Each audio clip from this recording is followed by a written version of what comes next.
ഇതര മതസ്ഥരുടെ കൂടെ 5 വർഷം താമസിച്ചിട്ടും ആ മതസ്ഥരെ നമ്മുടെ ദീനിലേക്ക് കൊണ്ടുവരാൻ കഴിഞ്ഞിട്ടില്ലെങ്കിൽ അവൻ എന്ത് ദൈവവിശ്വാസിയാണ് എന്നൊരു മൊയ്ലിയാർ പ്രസംഗിക്കുക. നിങ്ങൾ ആലോചിക്കുക, എത്രമാത്രം സങ്കുചിതമാണ് മതവിശ്വാസികളുടെ മനസ്സ് എന്ന് നിങ്ങൾ ആലോചിക്കുക. അപ്പോൾ ഭൂരിപക്ഷം മതങ്ങളുടെയും മതവിശ്വാസികളുടെയും ചിന്ത I am okay, you are not okay എന്നാണ്. ഇന്ന് നമ്മളെ രാജ്യത്ത് അറിയപ്പെടുന്ന ഹിന്ദുമതം ഭാരതീയ ദാർശനികതയുടെ വിരുദ്ധ മതമാണ്. അതുപോലെ മുഹമ്മദ് നബി ഉണ്ടാക്കിയ സത്യബോധം എന്ന ബോധത്തിന് വിരുദ്ധമാണ് ഇസ്ലാം മതം. എല്ലാവരെയും സ്നേഹിക്കാൻ യേശുക്രിസ്തു വിഭാവനം ചെയ്തിരിക്കുന്ന ആ സ്നേഹമതത്തിന് വിരുദ്ധമാണ് ക്രിസ്തുമതം. ദൈവത്തെപ്പറ്റി അവകാശപ്പെടുന്നവരെല്ലാം പറയുന്നത് ദൈവം സ്നേഹമുണ്ടാക്കാനും ധാർമ്മികതയുണ്ടാക്കാനും സത്യബോധം വളർത്താനും നന്മയുണ്ടാക്കാനും ഒക്കെയാണ്. നമ്മുടെ ഭാരതത്തിലെ ദൈവവിശ്വാസത്തിൻ്റെ 3 അടിത്തറകൾ. ഈ അടിത്തറയിപ്പാർക്കും വേണ്ട. അസ്ഥിവാരം ഇല്ലാതെ തറകെട്ടി ചുമര് വെച്ച് മേൽക്കൂര ഉണ്ടാക്കി അമ്പലം പോലെയാണ് ഇപ്പോൾ മതവിശ്വാസം. ദൈവത്തെ ഏറ്റവും ഫലപ്രദമായി ഉപയോഗിച്ച മനുഷ്യൻ രാഷ്ട്രപിതാവ് മഹാത്മാഗാന്ധിയാണ്.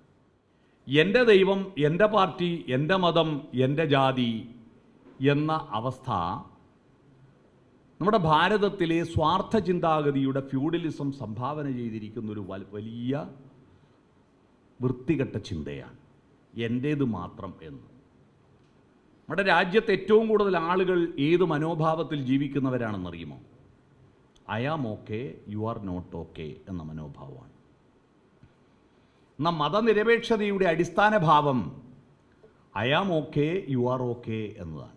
ഈ മനോഭാവമുള്ളവരുടെ എണ്ണം കുറയുന്നത് കൊണ്ടാണ് I am okay, you are not okay എന്ന് പറയുന്ന മതങ്ങളുടെ എല്ലാം അടിസ്ഥാന തത്വശാസ്ത്രം I am okay, you are not okay എന്നാണ്. എൻ്റെ ദൈവം മാത്രം ശരി, നിൻ്റെ ദൈവം ശരിയല്ല എന്നതാണ് എല്ലാ മതങ്ങളും പറയുന്നത്. കഴിഞ്ഞ ദിവസം രസകരമായ ഒരു പ്രസംഗം ഞാൻ കേട്ടു. ഗൾഫ് നാടുകളിൽ ഇതര മതസ്ഥരുടെ കൂടെ 5 വർഷം താമസിച്ചിട്ടും ആ മതസ്ഥരെ നമ്മുടെ ദീനിലേക്ക് കൊണ്ടുവരാൻ കഴിഞ്ഞിട്ടില്ലെങ്കിൽ അവൻ എന്ത് ദൈവവിശ്വാസിയാണ് എന്നൊരു മൊയ്ലിയാർ പ്രസംഗിക്കുക. ഇതര മതസ്ഥർ അവൻ്റെ റൂമിൽ താമസിച്ചിട്ട് 5 വർഷം ഒരുമിച്ച് താമസിച്ചിട്ടും നമ്മുടെ മതമാണ് ശരി, നമ്മുടെ ദൈവമാണ് ശരിയെന്ന് അവനെ ബോധ്യപ്പെടുത്താൻ പറ്റിയിട്ടില്ലെങ്കിൽ നീ എന്തൊരു മതവിശ്വാസിയാണെന്ന് ആ ഉസ്താദ് ചോദിക്കുകയാണ്. നിങ്ങൾ ആലോചിക്കുക, എത്രമാത്രം സങ്കുചിതമാണ് മതവിശ്വാസികളുടെ മനസ്സ് എന്ന് നിങ്ങൾ ആലോചിക്കുക. അപ്പോൾ ഭൂരിപക്ഷം മതങ്ങളുടെയും മതവിശ്വാസികളുടെയും ചിന്ത I am okay, you are not okay എന്നാണ്. പക്ഷെ നമ്മുടെ ഭാരതത്തിലെ തത്വശാസ്ത്രം ഹിന്ദുമതം ഉണ്ടാകുന്നതിന് മുമ്പ്, അൽ ബറൂനി വരുന്നതിന് മുമ്പ്, പേർഷ്യൻ ഭാഷയിൽ സിന്ധു എന്ന വാക്കിന് പകരം ഹിന്ദു എന്ന വാക്കുണ്ടാകുന്നതിന് മുമ്പ് നമ്മുടെ ഭാരതത്തിലെ ദാർശനികമായ അടിത്തറ അങ്ങനെയായിരുന്നില്ല. അതുകൊണ്ടാണ് നമ്മളിപ്പോൾ അറിയപ്പെടുന്ന ഹിന്ദുമതം, ഇന്ന് നമ്മളെ രാജ്യത്ത് അറിയപ്പെടുന്ന ഹിന്ദുമതം ഭാരതീയ ദാർശനികതയുടെ വിരുദ്ധ മതമാണ് എന്ന് ഉറപ്പിച്ച് നമുക്ക് പഠിക്കാൻ പറ്റണം. ഭാരതീയ ദാർശനികതയുടെ വിരുദ്ധ മതമാണ് ഇന്ന് സോക്കോൾഡ് ഹിന്ദുമതം. എന്താ ഹിന്ദു എന്നതിൻ്റെ തർക്കങ്ങൾ നമുക്ക് വേറെ തന്നെ പറയാം. ഹിന്ദു സംസ്കാരമാണോ ഹിന്ദു മതമാണോ? എന്തായാലും ഹിന്ദു മതം എന്ന് പറഞ്ഞൊരു മതം ഇപ്പോൾ ഉണ്ട്. ആ മതം ഭാരതീയ ദാർശനികതയുടെ വിരുദ്ധമാണ്. അതുപോലെ മുഹമ്മദ് നബി ഉണ്ടാക്കിയ സത്യബോധം എന്ന ബോധത്തിന് വിരുദ്ധമാണ് ഇസ്ലാം മതം. സത്യബോധം എന്ന ബോധത്തിന് വിരുദ്ധമാണ് ഇസ്ലാം മതം. എല്ലാവരെയും സ്നേഹിക്കാൻ യേശുക്രിസ്തു വിഭാവനം ചെയ്തിരിക്കുന്ന ആ സ്നേഹമതത്തിന് വിരുദ്ധമാണ് ക്രിസ്തുമതം. അപ്പോൾ മനസ്സിലാക്കുക, മതങ്ങളെന്ന് പറയുന്നത് അതിൻ്റെ ദാർശനികതയുടെ വികാസത്തിന് വേണ്ടിയുള്ളതല്ല, ദാർശനികതയെ മൂടിവെക്കുന്നതാണ് എന്നതാണ്. മതങ്ങളുടെ അടിത്തറ യഥാർത്ഥത്തിൽ അതിൻ്റെ ദാർശനികതയായിരുന്നു. എന്നാൽ ദാർശനികത ഉപനിഷത്തുകളിൽ പറഞ്ഞിരിക്കുന്ന, അല്ലെങ്കിൽ വേദങ്ങളിലും വേദാന്തങ്ങളിലും പറഞ്ഞിരിക്കുന്ന യഥാർത്ഥ വസ്തുതയെ മൂടിവെക്കുകയും സത്യത്തെ തുടർന്ന് കൊണ്ടുപോകുവാനുള്ള പ്രേരണയെ ഇല്ലാതാക്കുകയും ചെയ്തുകൊണ്ട് പണ്ടാരോ പറഞ്ഞു വെച്ച, അല്പജ്ഞാനികൾ പറഞ്ഞു വെച്ച സത്യത്തെ ആ സത്യത്തിന് അപ്പുറത്തൊരു സത്യമില്ല. അത് ധർമ്മം ശാസിക്കപ്പെട്ടതാണ്, ധർമ്മശാസ്താവാണ്, ശാസിക്കപ്പെട്ടതാണ്. അതിൻ്റെ അപ്പുറത്തേക്ക് പോകണ്ട, അതിനപ്പുറത്തേക്ക് പോകണ്ട. അവർ പറഞ്ഞതിനപ്പുറത്തേക്ക് ആർട്ടിഫിഷ്യൽ ഇൻ്റലിജൻസിൻ്റെ കാലഘട്ടത്തിലും സുനിത വില്യംസ് 9 മാസം ബഹിരാകാശത്ത് ഓക്സിജൻ ഇല്ലാത്തൊരു ലോകത്ത് ഓക്സിജൻ കൊണ്ടുപോയി ഓക്സിജനെ കൊണ്ട് ഉൽപ്പാദിപ്പിച്ചിട്ട് അതിനെ കൊണ്ട് അതിജീവിച്ച് അവിടെ നിന്ന് എക്സസൈസ് ചെയ്ത് ശാസ്ത്രത്തിൻ്റെ കഴിവുകളിലൂടെ 9 മാസത്തിന് ശേഷം കൃത്യം പോയിൻ്റ് നോക്കിയിട്ട് മെക്സിക്കൻ കടലിൽ വന്നിറങ്ങുകയും അവിടുന്ന് കൃത്യം രക്ഷപ്പെട്ട് ഭൂമിയിൽ തിരിച്ചെത്തുകയും ചെയ്തിരിക്കുന്ന ഏറ്റവും പുതിയ വിസ്ഫോടനാത്മകമായ അറിവിൻ്റെ സന്തോഷം നൽകുന്ന ഒരു കാലഘട്ടത്തിൽ പോലും, ആ കാലഘട്ടത്തിൽ പോലും ഇതൊന്നുമല്ല സത്യം, സുനിത വില്യംസ് ഗണപതി വിശ്വാസിയായിരുന്നോ എന്ന ചർച്ചയാണ് ഇവിടുത്തെ പ്രധാനപ്പെട്ട ചർച്ച. ഇവിടുത്തെ പ്രധാനപ്പെട്ട ചർച്ച അതാണ്. ഒരാൾ വിശ്വസിക്കുന്നതും വിശ്വസിക്കാതിരിക്കുന്നതും അയാളുടെ സ്വന്തം അധികാരമാണ്. ഒരാൾക്ക് വിശ്വസിക്കുകയും ചെയ്യാം, വിശ്വസിക്കാതിരിക്കുകയും ചെയ്യാം. അതിനെ ചർച്ചയാക്കേണ്ടതില്ല, അത് അയാളുടെ സ്വാതന്ത്ര്യമാണ്. പക്ഷെ അയാൾ പിടിച്ചിരിക്കുന്ന സത്യം എന്താണെന്ന് തിരിച്ചറിയണം. ഈ സത്യമാണ്, സത്യാന്വേഷണമാണ് എല്ലാ പ്രവാചകന്മാരും എല്ലാ മതങ്ങളും ആദ്യം പറഞ്ഞത്. പക്ഷെ നമ്മുടെ പുരോഹിതന്മാരുടെ കയ്യിലേക്ക് ഇത് വന്നപ്പോഴാണ് മതമുണ്ടായത്. പ്രവാചകന്മാരും ദാർശനികരും ആദ്യം പറഞ്ഞിരുന്നത് സത്യാന്വേഷണമാണ്. പിന്നെ പുരോഹിതന്മാർ, മുമ്പേ ദൈവത്തിൻ്റെ ഹിതം അറിയുന്നവർ, അവർ അജ്ഞാതമായ ലോകത്തെ വെച്ച് ഈ ഭൂമിയിലെ ജ്ഞാതമായ വികാസത്തെ തടസ്സപ്പെടുത്തുന്നവരാണ് പുരോഹിതന്മാർ. അജ്ഞാതമായ കാര്യത്തെ വെച്ച് ജ്ഞാതമായിരിക്കുന്ന ലോകത്തെ തടസ്സപ്പെടുത്തുന്നവർ. മരണാനന്തര ലോകം എന്താണെന്ന് ഇതുവരെ ആർക്കും പിടികിട്ടിയിട്ടില്ല. അതുകൊണ്ടാണ് നമ്മൾ കമ്മ്യൂണിസ്റ്റ് പാർട്ടികളുടെ ജാഥക്ക് പോകുമ്പോഴും ഇൻകുലാബ് സിന്ദാബാദ് എന്ന് പറഞ്ഞ് ജാഥ പോകുമ്പോൾ അവിടെ പഴവങ്ങാടി ഗണപതിയുടെ വിളക്ക് കണ്ടാൽ, അല്ലേ പത്മനാഭസ്വാമി ക്ഷേത്രത്തിൻ്റെ മുമ്പിലെത്തുമ്പോൾ ഈ മുദ്രാവാക്യത്തിൻ്റെ ഇടയിൽ ഇങ്ങനെയാക്കും. അതെന്തിനാണെന്നറിയോ? അവരെ കുറ്റം പറയണ്ട. അതായത് മരിച്ചിട്ട് എന്തെങ്കിലും ആവശ്യം വന്നെങ്കിൽ ജില്ലാ സെക്രട്ടറീൻ്റെ കത്തെടുക്കൂലല്ലോ, അവിടെ എന്തെങ്കിലും ആവശ്യം വന്നത് നിന്നോട്ടെ എന്ന് വിചാരിച്ചിട്ട് മരിച്ചതിന് ശേഷമുള്ള ഈ അജ്ഞാതമായ സാഹചര്യം അത് നിലനിൽക്കുന്നിടത്തോളം കാലം ദൈവത്തിനും വിശ്വാസത്തിനും ആളുകൾക്ക് പ്രസക്തി ഉണ്ടാകും. കാരണം അവർക്കറിയില്ല. പക്ഷേ ഈ അജ്ഞാതമായ ലോകത്തെ വെച്ച് ഭൂമിയിലുള്ള മനുഷ്യരെ ചൂഷണം ചെയ്യുന്ന എളുപ്പപ്പണിയാണ് മതമെന്ന് പറയുന്നത്. മതം ഈ ഹിന്ദു ധർമ്മമല്ല ഇപ്പോൾ കാണുന്ന മതം. ഇസ്ലാം മതം ഇപ്പോൾ കാണുന്ന ഇസ്ലാം മതം യഥാർത്ഥത്തിൽ പ്രവാചകന്മാർ പറഞ്ഞ ഇസ്ലാം സത്യമതമല്ല, സ്നേഹമതമല്ല. അതെല്ലാം പിന്നീട് പിടിച്ചു കെട്ടപ്പെട്ടതാണ്.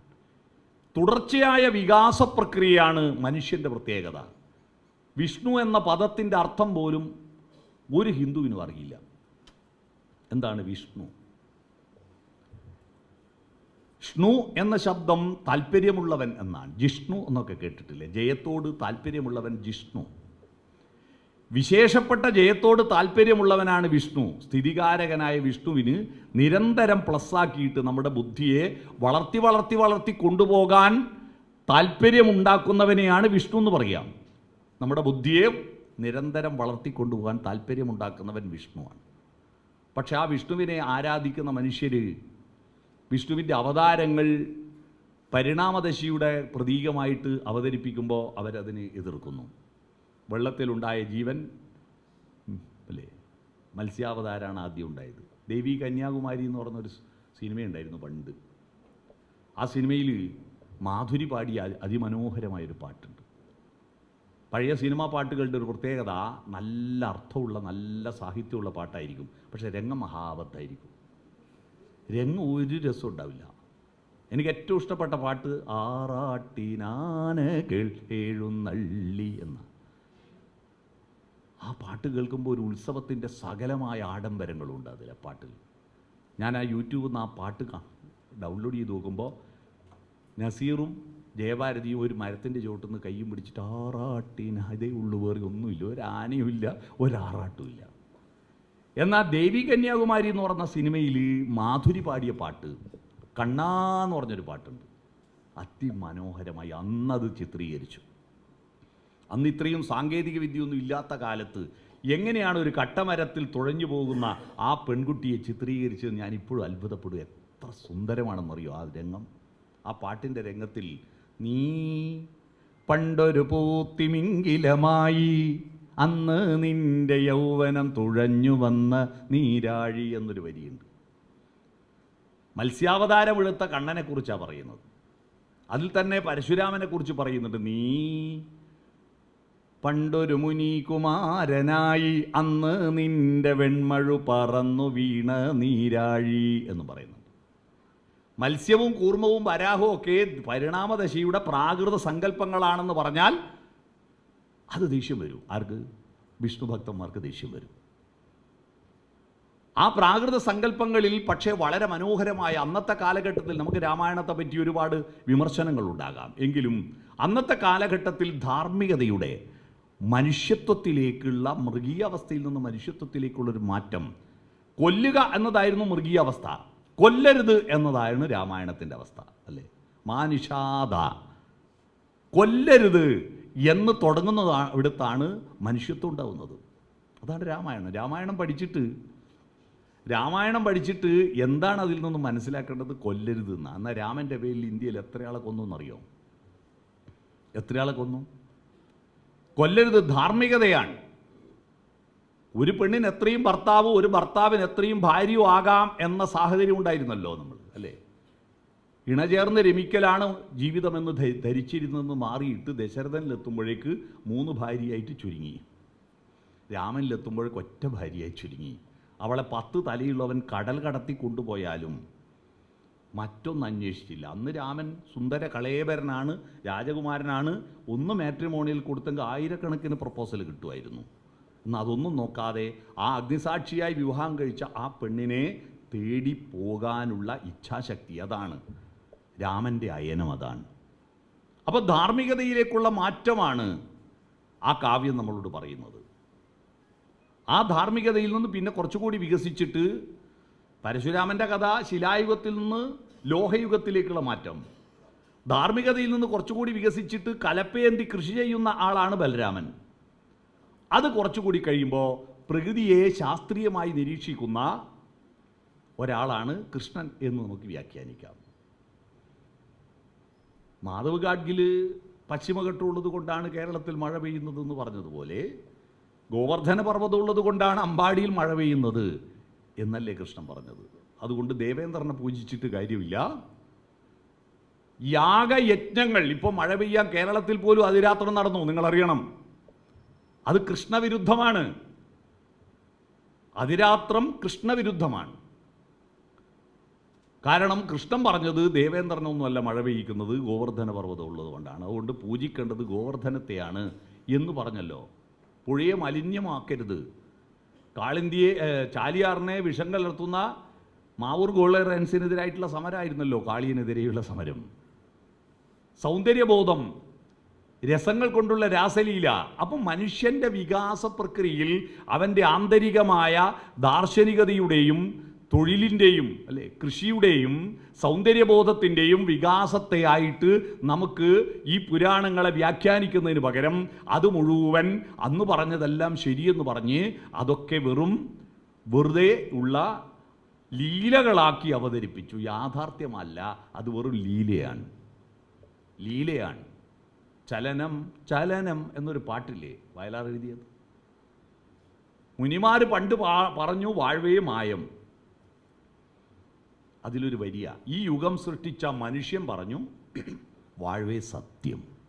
അപ്പോൾ യഥാർത്ഥത്തിൽ മതവിശ്വാസികളാണോ ശാസ്ത്രവിശ്വാസികളാണോ സത്യത്തിൻ്റെ പുറകെ പോകുന്നത്? നിങ്ങൾ ആലോചിക്കുക. ഈ സത്യം എന്ന വാക്കിലാണ് മതങ്ങൾ വിശ്വസിക്കുന്നതെങ്കിൽ ശാസ്ത്രത്തിൽ അവർ വിശ്വസിക്കണം. ശാസ്ത്രമാണ് ഈ ലോകത്തിൻ്റെ മാറ്റമുണ്ടാക്കിയത്. എന്തൊരു ബുദ്ധിമാന്മാരാണ് നമ്മുടെ രാജ്യത്തുള്ള പണ്ടത്തെ ആളുകൾ. നിങ്ങൾ ആലോചിച്ച് നോക്കൂ. മഹാഭാരതത്തിൽ ഏതാണ്ട് 20,000 കഥാപാത്രമുണ്ട്. 20,000 പേര് കണ്ടുപിടിക്കേണ്ട പണി എത്രയുണ്ട്? 2 മക്കൾക്ക് പേരിടാൻ വേണ്ടിയിട്ട് ഇപ്പം നെറ്റ് തപ്പുക, സകല ആളോടും ചോദിക്കുക. അപ്പോഴാ 20,000 പേര്. ഒരു പേരും അർത്ഥമില്ലാത്തതല്ല ഇല്ല. 18 പുരാണങ്ങളിൽ വെറുതെ ഒരു പേരിട്ടിട്ടുണ്ടോ? ഇല്ല. എല്ലാ പേരിനും അർത്ഥമുണ്ട്. എൻ്റെ നാട്ടിലൊരു കുട്ടിയുടെ പേര് ടിങ് ടോങ് എന്നാണ്. ഞാൻ ചോദിച്ചു, എന്താ ജപ്പാനീസ് പേരാണോ? അല്ല. അച്ഛനും അമ്മയും തർക്കമാണ്, ഏത് പേരിടണം തീരുമാനമാവുന്നില്ല. അവസാനം പെണ്ണിൻ്റെ പിതാവ് പറഞ്ഞു, നാളെ രാവിലെ ആദ്യം കേൾക്കുന്ന പേരിട്ടോ. അന്ന് തീരുമാനാക്കി. രാവിലെ അപ്പുറത്തെ അയൽവാസി വന്നിട്ട് കോളിംഗ് ബെൽ അമർത്തി. ടിങ് ടോങ് ഒച്ച കേട്ടു, ആ പേരിട്ടു എന്നാണ് പറഞ്ഞു. ഈ സ്ഥലത്ത് 100 മക്കൾക്ക് ഒരാൾ പേരിട്ടു. നിങ്ങൾ ആലോചിക്കുക, 100 മക്കളുടെ പേരിട്ടു. 100 മക്കളുടെ പേര് ആവർത്തിച്ചു വന്നില്ല. അത്തരത്തിൽ 20,000 പേര് കണ്ടുപിടിച്ച് തന്നെ അതിലൊരു ചെറിയ വിഷയമാണ് 20,000 പേര്. അതുതന്നെ അതുപോലുള്ള ഒരു യുക്തിക്ക് ഭംഗമില്ലാത്ത വിധത്തിൽ ഇത്രയും കഥകളെ കൂട്ടിയിണക്കി അവതരിപ്പിച്ചില്ലേ? അങ്ങനത്തെ 18 പുരാണം, ഉപനിഷത്ത്, വേദം, വേദാന്തം ഇതൊക്കെ ഉണ്ടാക്കിയ ബുദ്ധിമാന്മാരായിരുന്നു. ഇത്രയും ബുദ്ധിമാന്മാരുള്ള നമ്മുടെ രാജ്യം എന്താ പട്ടിണി രാജ്യമായത്? ഗൗരവതരമായി നമ്മൾ പരിശോധിക്കണം. ദാർശനികതയുടെയും വിജ്ഞാനത്തിൻ്റെയും അടിത്തറയുണ്ടായിരുന്ന ഈ രാജ്യത്ത് ചിരപുരാതന കാലത്ത് തന്നെ ബുദ്ധിമാന്മാരുണ്ടായിരുന്ന, അന്തർമുഖരായി ഈ പ്രപഞ്ച പരിണാമോദ്ഭിന്ന സർഗക്രിയാസാരം തേടി അലഞ്ഞവർ ഈ രാജ്യത്തുണ്ടായിരുന്നു. ആരണ്യാന്തരങ്ങളിലും ഗഹ്വരോദരങ്ങളിലും സൈന്ധവോദാരശ്യാമ മനോഭിരാമ പുളിനോപാന്ത പ്രദേശങ്ങളിലും. എന്നിട്ടും എന്തേ നമ്മുടെ രാജ്യം ഇങ്ങനെയായി? ഈ ഹാളിലുള്ള ഏതെങ്കിലും ഒരു വസ്തു ഇന്ത്യയെ കണ്ടുപിടിച്ചിട്ടുണ്ടോ? ഏതെങ്കിലും ഒരു സാധനം? ഈ മൈക്ക് കണ്ടുപിടിച്ച ഇന്ത്യയിലല്ല, വാച്ച് കണ്ടുപിടിച്ച ഇന്ത്യയിലല്ല, കണ്ണട കണ്ടുപിടിച്ച ഇന്ത്യയിലല്ല, പേന കണ്ടുപിടിച്ച ഇന്ത്യയിലല്ല, അച്ചടി കണ്ടുപിടിച്ച ഇന്ത്യയിലല്ല, കടലാസ് കണ്ടുപിടിച്ച ഇന്ത്യയിലല്ല, ഫാന് കണ്ടുപിടിച്ചത്, ബൾബ് കണ്ടുപിടിച്ചത്, ക്യാമറ കണ്ടുപിടിച്ചത്, ഫോട്ടോ കണ്ടുപിടിച്ചത്, ഞാൻ വന്ന കാറ് കണ്ടുപിടിച്ചത്, ട്രെയിന് കണ്ടുപിടിച്ചത് ഒന്നും ഇന്ത്യയിലല്ല. ഇതൊക്കെ വിദേശികൾ കണ്ടുപിടിച്ചു. അവർക്കൊക്കെ അറിവ് വരുന്നതിന് മുമ്പേ ഇവിടെ ഉപനിഷത്തുണ്ട്. എന്തുകൊണ്ടാണ് പറ്റിയത്? ഗൗരവതരമായി നമ്മൾ വിശ്വാസികളോട്, മതവിശ്വാസികളോട്, പുരോഹിതന്മാരോട് ചോദിക്കേണ്ട ചോദ്യമാണിത്. എന്താ പറ്റിയത്? വിജ്ഞാനത്തിൻ്റെ വികാസം തടസ്സപ്പെടുത്താനാണ് മതങ്ങൾ എല്ലാ കാലത്തും പരിശ്രമിച്ചത്. വിജ്ഞാനത്തിൻ്റെ വികാസം തടസ്സപ്പെടുത്താൻ. ആ സങ്കുചിത മനസ്സാണ് വിദ്വേഷം പാകി മുളപ്പിക്കുന്നത്. നിങ്ങൾ പറയും ശാസ്ത്രമൊന്നുമല്ല, ശാസ്ത്രം വേറെ പോട്ടെ, അതൊക്കെ ഭൗതിക ജീവിതത്തിൽ മനുഷ്യൻ്റെ ആന്തരിക ജീവിതത്തിൻ്റെ ധാർമ്മികത, സ്നേഹം, സത്യബോധം തുടങ്ങിയ വികസിപ്പിക്കാനാണെങ്കിൽ ലോകത്ത് ഏറ്റവും കൂടുതൽ കൊലപാതകങ്ങൾ നടന്നിരിക്കുന്നത് ദൈവത്തിൻ്റെയും മതത്തിൻ്റെയും പേരിലാണ്. എന്തുകൊണ്ട് വെറുക്കുന്നു? എന്തുകൊണ്ട് വെറുക്കുന്നു? എൻ്റെ വീട്ടിൽ നിന്ന് 37 കിലോമീറ്റർ അപ്പുറത്ത് പോയാൽ തലപ്പുഴ എത്തും, മാനന്തവാടിക്ക് ഇപ്പുറത്ത്. അവിടെ ഒരു കടുവ, രാധ എന്ന് പറയുന്ന ഒരു സ്ത്രീയെ കൊന്നു തിന്നു കളഞ്ഞു 3 മാസം മുമ്പ്. ആ കടുവയ്ക്ക് വെണ്ടയ്ക്കയും കത്രിക്കയും വെള്ളരിക്കയും കുമ്പളകയും തിന്ന് ജീവിക്കാൻ പറ്റില്ല. അതിന് സാമ്പാറും ചോറും അരിയും നെല്ലും ഉപയോഗിക്കാൻ പറ്റില്ല. അതിന് ഇറച്ചിയെ തിന്നാൻ പറ്റും. അതിന് കാട്ടിലെ മുയലും കാട്ടിലെ മാനും ഇതാണ്, നാട്ടിലെ പശു, നാട്ടിലെ പട്ടിയും നാട്ടിലെ ആടും വേറെയാണെന്ന് തിരിച്ചറിവില്ല. അതിനെല്ലാം ഇറച്ചിയെ തിന്നാൻ പറ്റൂ. അതിന് മനുഷ്യ സ്ത്രീയെ കണ്ടപ്പോൾ ഇത് റേഷൻ കാർഡിൽ പേരുള്ളൊരു സ്ത്രീയാണല്ലോ, ഇത് വോട്ടർ പട്ടികയിൽ പേരുള്ള, സ്കൂളിൽ പോയി പഠിച്ച, ദൈവത്തെ പ്രാർത്ഥിക്കുന്ന ഒരു സ്ത്രീയാണ്, അതുകൊണ്ട് ഇവരെ തിന്നണ്ടെന്ന് ചിന്തിക്കാനുള്ള വിശേഷ ബുദ്ധി കടുവയ്ക്കില്ല. അതിനെല്ലാം ഇറച്ചിയാണ്. ഒരു സ്ത്രീയെ കൊന്നു തിന്നു, അത്രയേ ഉള്ളൂ. അതിൻ്റെ പേരിൽ അവിടെ ഹർത്താലുണ്ടായി അല്ലേ? ഹർത്താലുണ്ടായി. കഴിഞ്ഞ 2024 കേരളത്തിലാകമാനം വന്യമൃഗങ്ങളിൽ കൊല ചെയ്യപ്പെട്ടവരുടെ എണ്ണം 68ആണ്. 68 പേരാണ്. 68 ആളെ കൊന്നിട്ടുണ്ടോ 2024? പക്ഷേ ഞാൻ ഇതിൻ്റെ സൂക്ഷ്മതലത്തിൽ പരിശോധിച്ച് നോക്കുമ്പോൾ അതിൽ 48 പേരും മരിച്ചത് പാമ്പ് കടിയേറ്റിട്ടും കടന്നൽ തേനീച്ച കുത്തിയിട്ടുമാണ്. തേനീച്ച വരുമ്പോൾ പിന്നെ കലക്ടർ ഓടുന്ന ഫോട്ടോ കണ്ടില്ലേ നിങ്ങൾ അല്ലേ? 48 പേര് മരിച്ചത് പാമ്പ്. അത് കാട്ടിൽ പോയിട്ട് അങ്ങോട്ട് ഓടി വന്ന് കടിച്ചതല്ല. ഒരു പാമ്പ് ഓടി വന്ന് കടിക്കാറില്ല, ചവിട്ടിപ്പോയപ്പോൾ കടിച്ചതാണ്, അതിൻ്റെ രക്ഷയ്ക്ക് വേണ്ടി. 20 പേരെയാണ് ആനയും കടുവയും പുലിയും പിന്നെ കാട്ടുപോത്തും പന്നിയും കൂടി കൊന്നത്. 20 പേരെ മാത്രമേ കഴിഞ്ഞ വർഷം. എന്നാൽ 2024 മനുഷ്യമൃഗങ്ങൾ കൊന്നത് 311 പേരെയാണ് കേരളത്തിൽ. ഈ ഭൂമണ്ഡലത്തിൽ കഴിഞ്ഞ വർഷം ആകെ 1,18,000 കൊലപാതകങ്ങൾ നടന്നു.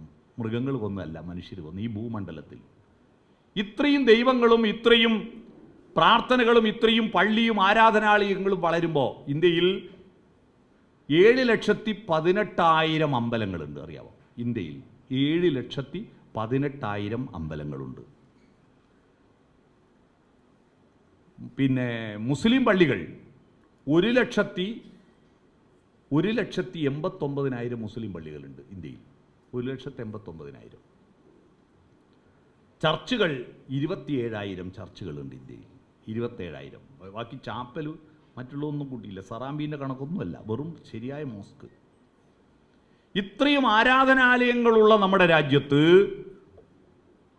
എന്തുകൊണ്ട് ഇത്രയും വിദ്വേഷം വളരുന്നു? വിദ്വേഷം വളരുന്നോ തളരുന്നോ? നമ്മുടെ നാട്ടിൽ വെറുപ്പ് വളരുന്നോ തളരുന്നോ?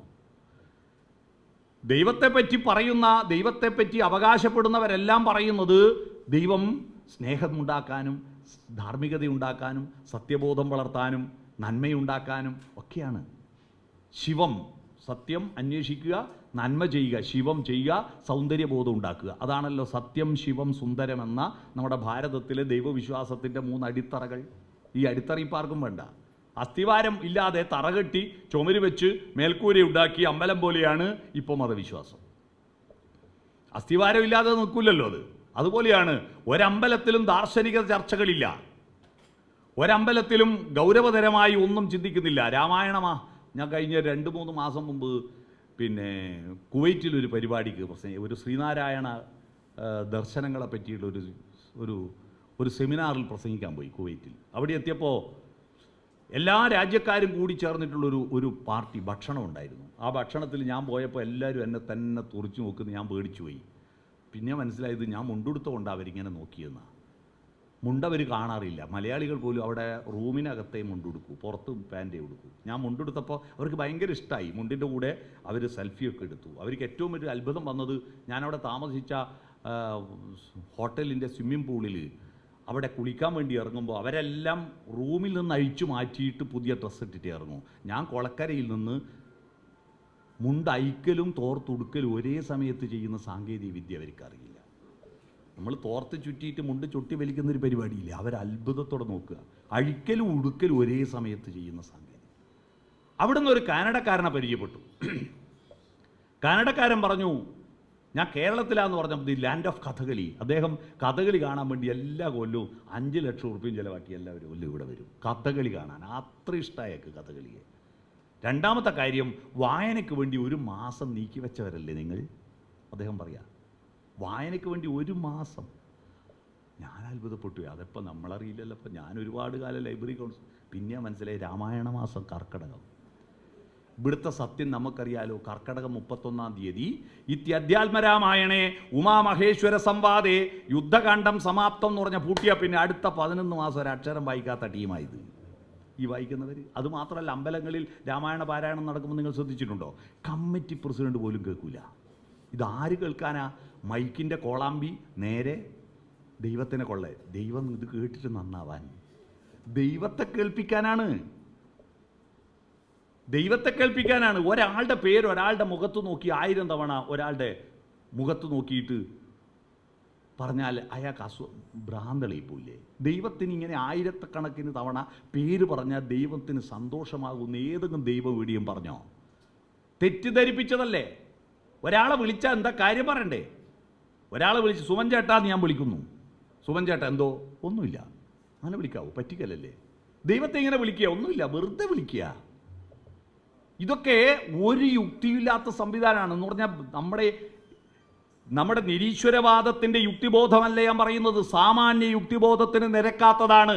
ഇത്രയും ആളുകൾ ഈ 6,80,000 അമ്പലങ്ങളിലും ഇത്രയും പള്ളികളിലും നടക്കുന്ന പ്രക്രിയ മുഴുവൻ മനുഷ്യൻ്റെ അധ്വാനവും അവൻ്റെ സമയവും ചെലവഴിക്കുന്നതാണ്. ഈ സമയം നഷ്ടപ്പെടുത്തുന്നതാണ് ഈ ഭൂമിയുടെ ഭൂമി സ്വർഗമാകുന്നതിന് തടസ്സം നിൽക്കുന്നത് ആരാ? മതങ്ങളും വിശ്വാസവുമാണ്. ഭൂമി സ്വർഗമാകുന്നതിന് തടസ്സം. കാരണം ഇവിടെ സ്വർഗമായാൽ പിന്നെ അങ്ങ് വില കുറഞ്ഞു പോകുമല്ലോ. കാണുന്ന സ്വപ്നങ്ങൾ എല്ലാം ഫലിച്ചാൽ കാലത്തിൻ കൽപ്പനയ്ക്കെന്തു മൂല്യം? നമ്മുടെ ഭാജനം എന്നും നിറഞ്ഞാൽ നാരായണൻ എന്തിന് അമ്പലങ്ങൾ എന്നൊരു പാട്ടുണ്ട്, കേട്ടിട്ടുണ്ടോ? ചുംബനപ്പൂ കൊണ്ട് മൂടി എന്ന് പറയുന്ന ശ്രീകുമാരൻ തമ്പി എഴുതിയ ഒരു പാട്ടുണ്ട്, ബന്ധുക്കൾ ശത്രുക്കൾ സിനിമയിൽ. ഈ ഭൂമി ഒരിക്കലും സ്വർഗമാകരുത്. സ്വർഗമായാൽ പിന്നെ ദൈവത്തെ ആരും വിളിക്കില്ല. അതുകൊണ്ട് സ്വർഗമാകാതിരിക്കുന്നത് ഈ മനുഷ്യൻ്റെ അധ്വാനവും ബുദ്ധിയും പൂർണ്ണമായി ഇല്ലാത്ത, അജ്ഞാതമായ ഇല്ലാത്തൊരു കാര്യത്തിന് വേണ്ടി. ദൈവത്തിൽ വിശ്വാസമെന്ന് പറയുന്നത് പുറത്താണോ ദൈവം? പുറത്തെവിടെയോ ഇരിക്കുന്ന ദൈവത്തെ അന്വേഷിച്ചിട്ടാണ് വെറുതെ സമയം കളയുന്നത്. അകത്തുള്ള ദൈവത്തെയാണ് എല്ലാ പ്രവാചകന്മാരും എല്ലാ ഉപനിഷത്തുകളും പറഞ്ഞത്. ആ അകത്തുള്ള ദൈവത്തെ ആർക്കും വേണ്ട. വേണോ? ഉള്ളിൽ, നമ്മുടെ ഉള്ളിൽ മനസാക്ഷി എന്ന് പറഞ്ഞ ഒരാളില്ലേ, അതാണ് ദൈവം. പക്ഷെ അതിനെ ഉപേക്ഷിച്ച് പുറത്തു പോയിക്കുമ്പോഴാണ് ദൈവത്തിൻ്റെ പേര് പറഞ്ഞാൽ എളുപ്പത്തിൽ പൈസയും കിട്ടും, വോട്ടും കിട്ടും. ഇപ്പോൾ റിട്ടയർഡായ ആളുകൾ കണ്ടിട്ടുണ്ടോ? സർക്കാർ സർവീസിൽ നിന്ന് പിരിഞ്ഞ ആൾ വേഗം അമ്പല കമ്മിറ്റിക്ക് ചെയ്യുന്ന പേര്. കാരണം അവിടെ ആകുമ്പോൾ ഒരു ടെൻഷനില്ല. ജാഥക്ക് പോണ്ട, സമരത്തിന് പോണ്ട, ഫണ്ട് പിരിക്കണ്ട, എല്ലാം ഇങ്ങോട്ട് കൊണ്ടുതരും. ഒറ്റ യോഗ്യതയെ വേണ്ടൂ, നല്ലൊരു വലിയ കുംഭക്കോടൽ വേണം. വേഷ്ടി പുതച്ചാൽ പുറത്തേക്ക് തള്ളി നിൽക്കുന്ന ഒരു കുംഭക്കോടലുണ്ടെങ്കിൽ അമ്പല കമ്മിറ്റി ഭാരവാഹിയാകുക എന്ന് ധരിച്ചു പോവാ. മനസ്സിലായോ? നമ്മുടെ അധ്യാപകർ, അറിവിൻ്റെ പൂർണ്ണതയിലെത്തിയ അധ്യാപകർ, ആ അധ്യാപകർ അതിയാപനം നടത്താൻ പ്രേരിപ്പിക്കുന്നുണ്ടോ? പിന്നെ പഴംപൊരി എണ്ണയിലിട്ട പോലെയാണ്.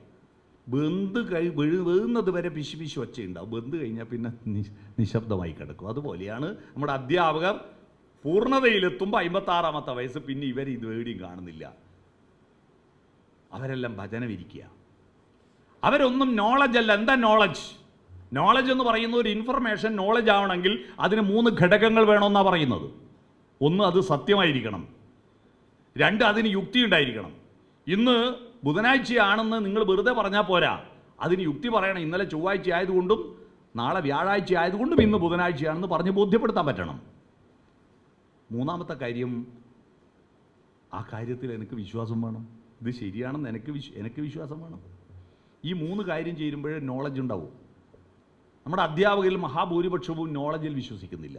കാരണം അവരെല്ലാ സ്കൂളിലും പഠിപ്പിച്ചത് സൂര്യഗ്രഹണവും ചന്ദ്രഗ്രഹണവും പാമ്പ് വിഴുങ്ങിയിട്ടാണെന്നല്ലോ. സൂര്യനും ചന്ദ്രനും ഭൂമിയും നേർരേഖയിൽ വരുമ്പോൾ ചന്ദ്രൻ്റെ മറവ് കൊണ്ട് സൂര്യനെ കാണാതാകുന്നതാണ് സൂര്യഗ്രഹണം. ഭൂമിയുടെ നിഴലിൽ ചന്ദ്രനിൽ പതിയുന്നതാണ് ചന്ദ്രഗ്രഹണം എന്നാണല്ലോ പഠിപ്പിച്ചത് എല്ലാവരും. പക്ഷേ ഇവരിപ്പോഴും ആ പാമ്പിൽ വിശ്വസിക്കുന്ന ഭൂരിപക്ഷ അധ്യാപകരും സ്കൂളിൽ ജോയിൻ ചെയ്യുന്ന ദിവസം രാഹുകാലം നോക്കി, ഈ വിഴുങ്ങിയ പാമ്പിൻ്റെ കാലം നോക്കി. അവരുടെ അധ്യാപകരുടെ എല്ലാ മക്കളുടെ വിവാഹത്തിന് രാഹുകാലം നോക്കുന്നുണ്ട്. അപ്പോൾ അവരതിൽ വിശ്വസിക്കുന്നില്ലെന്നല്ലേ? അങ്ങനെ ഒരു രാഹു ഉണ്ടോ ഈ ലോകത്ത്? ഇല്ല.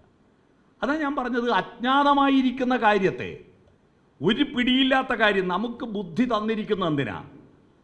ദൈവത്തെ പോലും കണ്ടുപിടിച്ച ബുദ്ധിയുള്ള മനുഷ്യന് ആ ബുദ്ധിയുടെ വികാസത്തിൽ മുന്നോട്ട് പോകാൻ കഴിയുന്നതിന് പകരം ആ മതവിശ്വാസത്തിൻ്റെ അടിത്തറയായിരിക്കുന്ന ദാർശനികതയെ വികസിപ്പിക്കാനോ അതിൻ്റെ സത്യബോധത്തെ, അതിൻ്റെ സൗന്ദര്യാംശത്തെ വികസിപ്പിക്കുന്നതിന് പകരം അതിനെ ഉപയോഗപ്പെടുത്തി എളുപ്പവഴിയിൽ ക്രിയ ചെയ്യുക. എളുപ്പവഴിയിൽ ക്രിയ ചെയ്യുക എന്ന് പണ്ട് നമ്മൾ സ്കൂളിൽ കണക്കുണ്ടായിരുന്നു. എളുപ്പവഴിയിൽ ക്രിയ ചെയ്യുക. ഒരുത്ത കോപ്പി അടിച്ച് മാഷ് പിടിച്ചേരം മാഷോട് പറഞ്ഞു ഇതാ ഏറ്റവും എളുപ്പം. അതുപോലെയാണ് ഇപ്പോൾ എളുപ്പവഴിയിൽ. ഇതിപ്പോൾ ലഹരീൻ്റെ വിഷയത. കവിതയുടെ ലഹരി, കഥയുടെ ലഹരി, ജീവിതത്തിൻ്റെ ലഹരി നുണയാനുള്ള എളുപ്പ വഴിയൊന്നും കുട്ടികൾക്ക് അറിയില്ല. അവർക്ക് ശരീരത്തിൻ്റെ ലഹരിയെ വേണ്ടു. ശരീരം ഒരു പദാർത്ഥമാണല്ലോ. പദാർത്ഥത്തിന് ന ഭുജ്യതേ കാവ്യരസോ ന പിയതേ, അല്ലേ? ന ഭുജ്യതേ വ്യാകരണം ക്ഷുത്താതുരൈ പിപാസിതോ കാവ്യരസോ. വാഹൻ എഴുതി വെച്ച പണ്ടത്തെ ശ്ലോകം ഓർമ്മയില്ലേ? വിശക്കുന്നവന് വ്യാകരണം വിശപ്പ് മാറ്റുന്നില്ല, ദാഹിക്കുന്നവന് കാവ്യരസം കുടിക്കാൻ പറ്റുന്നില്ല. അപ്പോൾ ഇവൻ്റെ ശരീരത്തിന് പുതിയ പുതിയ ഭക്ഷണങ്ങൾ തേടി പോവുക. ഇവൻ ഓടുക പുതിയ പുതിയ ഭക്ഷണങ്ങൾ. ഭക്ഷണത്തിന് ടേസ്റ്റ് ഉണ്ടാക്കുന്നത് എന്താ? ഭക്ഷണത്തിന് ടേസ്റ്റ് ഉണ്ടാക്കുന്ന മസാലയാണെന്ന് ധരിച്ചുപോയി. ഭക്ഷണത്തിന് ടേസ്റ്റ് ഉണ്ടാക്കുന്ന മസാലയല്ല, വിശപ്പാ. കാരണം ഞാൻ LP സ്കൂളിൽ പഠിക്കുമ്പം തിന്ന ഉപ്പുമാവിൻ്റെ രുചി ഇതുവരെ ഒരു ഉപ്പുമാവിനും കിട്ടിയിട്ടില്ല. ഞാൻ എവിടെ ഉപ്മാവ് ഉണ്ടായാലും തിന്നും. അന്നത്തെ ഉപ്മാവ് പോലത്തെ ഒരു ടേസ്റ്റ് കിട്ടുമെന്ന് നോക്കാൻ കിട്ടില്ല. കാരണം അന്ന് വിശപ്പുണ്ടായിരുന്നു. അതുകൊണ്ടാണ് ഉപ്മാവിന് രുചി. അതുപോലെ കുട്ടികളുടെ നാവിന് രുചി ഉണ്ടാക്കുന്നത് അവൻ്റെ വിശപ്പാണ്. പക്ഷെ വിശപ്പില്ല. സ്കൂളിൽ ഇക്കൊല്ലം +2ൻ്റെ കുട്ടികൾ ഇക്കൊല്ലം ഞാൻ അന്വേഷിച്ച് നോക്കുമ്പോൾ മിക്ക സ്കൂളിൽ ഒരു പുതിയ ട്രെൻഡ് വന്നിട്ടുണ്ട്. അറിയാവോ? മാഷ് ക്ലാസ് എടുത്ത് കൊടുക്കുമ്പോൾ കുട്ടികൾ ബേക്കുന്ന ഭക്ഷണം കഴിക്കുക. ഭക്ഷണം കഴിക്കാൻ 1 മണിക്ക് വിടാൻ കാത്തു നിൽക്കാൻ നേരമില്ല. മൃഗീയമായ അവസ്ഥ എന്ന് പറഞ്ഞാൽ ശരീരം വലുതും മനസ്സ് ചെറുതുമാകുന്നതാണ് മൃഗീയമായ അവസ്ഥ. ഒരു പശുവിന് മൂത്രമൊഴിക്കാൻ മുട്ടിയാൽ അവിടെ ഒഴിക്കും, അവിടെ ചാണകൂടും. അമ്പലത്തിൽ തിടമ്പുമായി എഴുന്നള്ളുന്ന ആന ശ്രീകോവിലിൻ്റെ മുമ്പിൽ പിണ്ടോടും, മൂത്രമൊഴിക്കും. കാരണം അതിൻ്റെ ഗുരു വലുത് ശരീരമാണ്, മനസ്സ് ലഘുവാണ്. ശരീരത്തെ നിയന്ത്രിക്കുന്ന മനസ്സില്ല, മനസ്സിനെ നിയന്ത്രിക്കുന്ന ശരീരമാണ് മൃഗങ്ങൾക്ക്. മനുഷ്യനായത് ശരീരത്തിന് മൂത്രമൊഴിക്കാൻ മുട്ടി അവിടെ ഒഴിക്കാതെ, വിശക്കുമ്പോൾ അന്നേരം തിന്നാതെ, ഇണചേരാൻ തോന്നിയാൽ അവിടെ നിന്ന് ഇണചേരാതെ പിടിച്ചു വെക്കാനുള്ളൊരു മനസ്സുള്ളത് കൊണ്ടാണ് മനുഷ്യനായത്. എന്നാൽ അത് മാറിയിട്ട് കുട്ടികളുടെ ശരീരം മുഖ്യമായി മാറി. അതുകൊണ്ടാണ് അവർക്ക് വിശക്കുമ്പോൾ അപ്പം മാഷ് ക്ലാസ് എടുക്കുമ്പോൾ തന്നെ എടുത്ത് തിന്നുക. ഒരു ട്രെൻഡ് നിങ്ങൾ +2 അധ്യാപകരോട് ചോദിക്കുക, അപ്പം തന്നെ വിറകുന്ന് പിടിച്ച് തിന്നും. അപ്പം തിന്നുമ്പോൾ മാഷ് പിടിക്കും, പുറത്താക്കും, വിശന്നാൽ പിന്നെ തിന്നണ്ടേന്ന് പറയും. ഇതാണ് ഒരു പുതിയ ട്രെൻഡാണത്.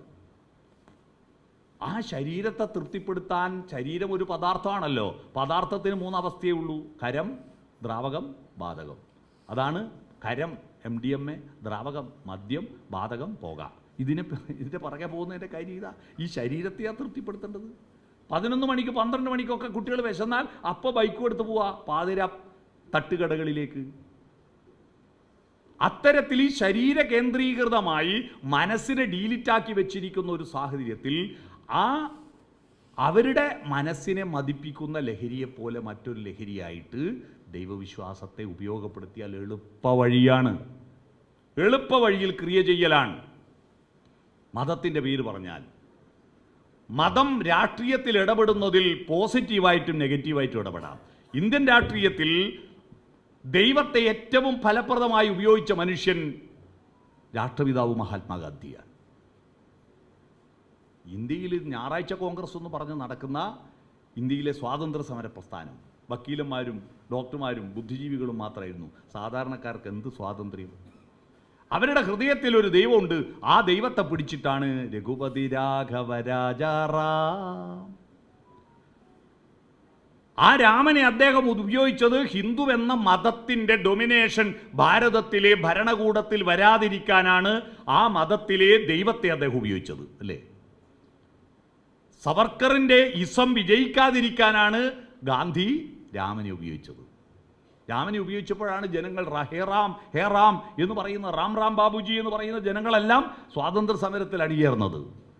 രാമനെ ഉപയോഗിച്ചത് അന്ന് അദ്ദേഹം ഉപയോഗിച്ച രാമൻ്റെ ഇഫക്റ്റ് കൊണ്ടാണ്. രാമൻ ഇഫക്റ്റ് എന്ന് പറഞ്ഞ ശാസ്ത്രത്തിൽ CV രാമൻ ഇഫക്റ്റ് വേറെ ഉണ്ട്, അതല്ല. സ്വാതന്ത്ര്യ സമരത്തിൽ ഉപയോഗിച്ച രാമൻ ഇഫക്റ്റ് കൊണ്ടാണ് ഇന്ത്യക്ക് സ്വാതന്ത്ര്യം കിട്ടിയിട്ട് ഇത്രയും കാലം വർഗീയ ശക്തികൾക്ക് ഇന്ത്യയിലെ ഭരണകൂടത്തിൽ കയറിപ്പറ്റാൻ അവസരം കിട്ടാതിരുന്നത്. രാമൻ ഇഫക്റ്റ് കൊണ്ടാണ്. പക്ഷെ ആ രാമൻ ഇഫക്റ്റ് അതിൻ്റെ മൂല്യം കുറഞ്ഞപ്പോൾ ഒരത്ഭുതവും ഇല്ല. ഇന്ത്യയിൽ മതാധിഷ്ഠിതമായ ഭരണകൂടം വന്നതിന് ഒരത്ഭുതവും എനിക്ക് തോന്നാറില്ല. കാരണം എന്താ? അത്രയും മതാധിഷ്ഠിതമാണ് നമ്മുടെ സമൂഹം. ദൈവത്തിൻ്റെ പേര് പറഞ്ഞാൽ ആർക്കും വോട്ട് കിട്ടും. ഇപ്പം മലപ്പുറത്ത് മുസ്ലിമിൻ്റെ പേര് പറഞ്ഞാൽ ലീഗിന് വോട്ട് കിട്ടുന്നില്ലേ? ലീഗിന് വോട്ട് കിട്ടുന്നില്ലേ? അപ്പോൾ അത് ദേശീയ തലത്തിൽ ഹിന്ദുവിൻ്റെ പേര് പറഞ്ഞാൽ നമുക്ക് വോട്ട് കിട്ടുന്ന ഒരു രാഷ്ട്രീയ പാർട്ടി ചിന്തിച്ചാൽ അവരെ കുറ്റം പറയാൻ പറ്റുമോ? എളുപ്പമല്ലേ? എന്തിന് വെറുതെ കഷ്ടപ്പെടുന്നു? ഇപ്പം ഭരണകൂടത്തിൻ്റെ പ്രധാനപ്പെട്ട ജോലി എല്ലാം മാറിയിട്ട് എന്താണ്? കുംഭമേള നടത്തലും പിന്നെ പൊങ്കാല നടത്തലുമായി മാറി.